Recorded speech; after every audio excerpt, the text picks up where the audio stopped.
Ouais, salut à tous. Comme vous le savez, c'est le marathon de Paris aujourd'hui en même temps que le concours de la FM Montrouge. Donc j'ai Albert Bagnotto et Michel Zeller qui sont venus filer un coup de main pour garder la forme épongée. Bon, alors il y a la démo de Diego Ruina, celle de Jean-François Pierre. Il y a aussi je sais pas combien de centaines de figurines. Je vous dirai ça plus tard. En plus, il y a eu du monde pas possible. Bon, là, il faut vraiment que j'y aille parce que j'ai les figurines et à la galerie. Allez, j'y vais les gars. Il va jamais gagner. Effectivement, Albert avait raison, j'ai pas gagné.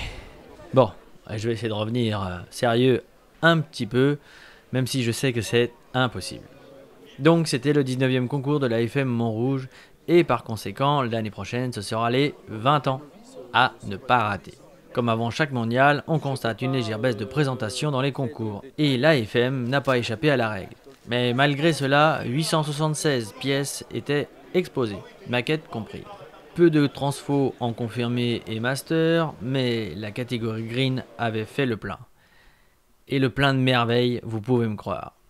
Pour ceux qui suivent FIC TV régulièrement, vous aurez sûrement remarqué les échanges au sujet d'un lancier édité par Casa de la Maquette, où il manquait une pièce. Michel Zeller en profite donc pour répondre à Gilles Guillot. Ouais, écoute Gilou, pour le petit message pour Ronsard, super génial. La pipe, c'était le top du top. J'ai beaucoup apprécié. Mais tu sais, t'as un petit goût quand même. Il m'a manqué à Montreux, au Montreux Miniature Show. Mais merci quand même, hein, le top.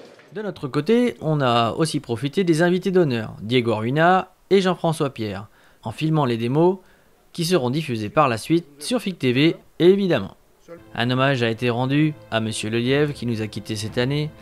Et donc je vous invite à revoir le reportage de l'année passée où l'on voyait ce grand personnage circuler dans les allées et découvrir les merveilles qu'il avait inspirées. Un petit coucou aux gars de la Mac parce qu'ils ont pas osé bouger leurs fesses jusqu'ici. Bah si, la preuve. Il y en a un, mais bon. Mais non, il y en a 3, 4. 4. Il y en avait un autre hier.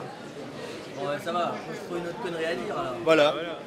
On recommence, on va le faire. Alors, tout le Mac 35 ou presque Au grand complet. Montrouge. C'est pour cette découverte, comment ça se passe? Bah, ça se passe très bien. Jusqu'ici, on est content du déplacement. On a fait des belles rencontres, on a trouvé des belles choses à monter pour les prochaines éditions. Et puis, ma foi, on reviendra les mains pleines. Pleines de souvenirs et puis pleines de belles choses.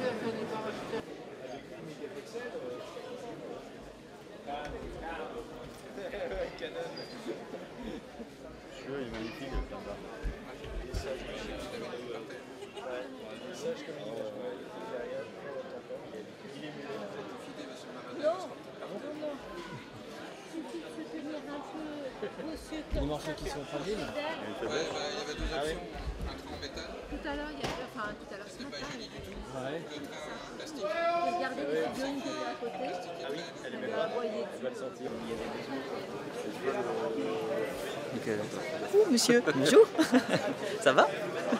Donc j'ai créé ma gamme maquettes et figurines, un peu assez diversifiée sur tout ce que j'aime, ma passion. Il y a pour de la Seconde Guerre mondiale, de la figurine fantastique, des socles.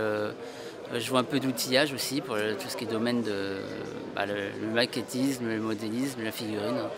Donc vous pouvez toujours faire un tour sur dracarmodel.fr et j'espère que ma gamme va grossir, mais elle est amenée à se diversifier et à avoir des nouveautés bientôt. Spécialiste des marionnettes, ça s'est jamais appris? Oui, si, c'est vrai, oui. On va voir comment on fait les marionnettes. C'est comme ça donc on fait les marionnettes. Je suis handicapé là. Je suis handicapé. Allez, Arrête de jouer les profs, fais les marionnettes. Donc un beau week-end bien chargé de figurines, de discussions sur la peinture, sur la sculpture, etc. Et bien justement, découvrons la galerie.